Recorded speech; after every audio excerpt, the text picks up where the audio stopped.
আমি একটি হাদিসের প্রেমে পড়ে গেছি।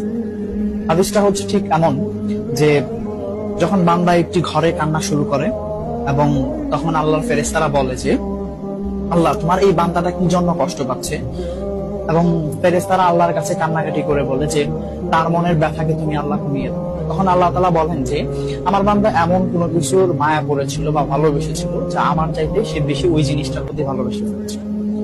আমি আমার বান্দার কষ্ট আমি বুঝি এবং আমি দুঃখী মানুষের মানে ভগ্ন হৃদয়ের মানুষের কাছাকাছি অবস্থান করি। কত দূর?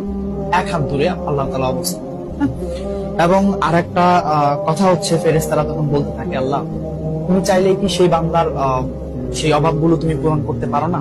তখন আল্লাহ তাআলা বলেন যে আমি ওয়াদা করতেছি আমার বান্দা যে জিনিসটা তার জীবন থেকে হারিয়েছে তার চাইতে অধিক উত্তম জিনিস আমি তাকে দিব, যা দেখে পৃথিবীর মানুষ বিস্মিত হবে।